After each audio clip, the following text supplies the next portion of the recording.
Là où il y a une réforme à faire, je suis assez d'accord avec ce que vient de dire Gérald Olivier à l'instant, c'est qu'il y a des réformes à mener sur la police, parce que c'est vrai qu'il y a certaines brutalités policières locales, entendons-nous bien, puisque ces pouvoirs sont locaux. Le pouvoir de police n'est pas inscrit dans la Constitution comme délégué au président fédéral, mais il est bien réservé aux États, donc c'est les gouverneurs qui le détiennent, et il est délégué pour la plupart du temps aux maires. Donc ce sont des polices municipales qui organisent elles-mêmes leur police, et ça depuis la nuit des temps. On a eu au moment de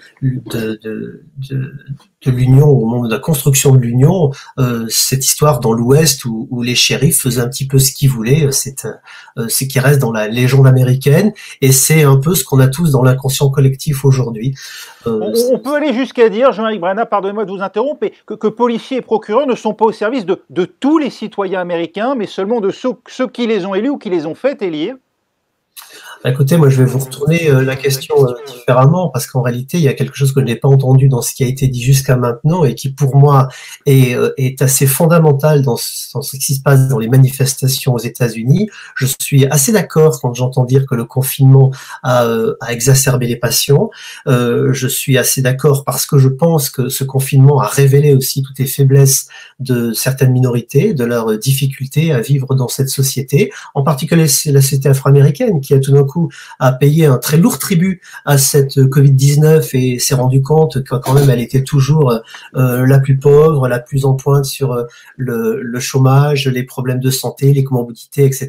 Tous les maux de la société, et le déconfinement a amené cette société, cette communauté à vouloir l'exprimer. On a la goutte d'eau à ce moment-là avec l'arrestation de George Floyd, mais on a surtout immédiatement l'injustice flagrante. Ces policiers ne sont pas arrêtés. Ils ont été laissés libres, ils ont été renvoyés de la police, mais laissés libres sans poursuite. C'est ça qui met le feu aux poudres, et c'est ça, quand j'entendais tout à l'heure John dire je comprends pas la différence par rapport à d'habitude, en réalité la différence elle est très forte, puisque le fait de ne pas les arrêter, ça relève l'injustice sur laquelle vous m'interrogez à l'instant, savoir qu'il y a deux justices qui ne fonctionnent pas de la même façon.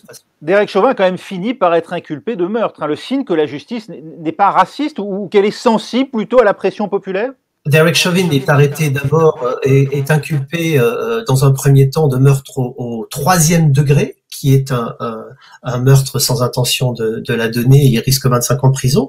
Et finalement, quand Keith Ellison devient le procureur, il requalifie cela en meurtre au 2e degré, ce qui veut dire que il faudra désormais juste prouver le fait qu'il ait stabilisé George Floyd au sol et qu'il a entraîné la mort, ce qui est beaucoup plus facile à prouver. Keith Ellison, procureur démocrate, ça a joué ça? Oui, bien sûr, ça a joué. Mais je termine juste, les 3 autres aussi ont été arrêtés et ils ont été libérés sous caution, une caution d'1 million de dollars pour chacun. Mais dans un premier temps, rappelons-le, et c'est ce qui met tout le monde dans la rue, aucun des 4 n'avait été arrêté.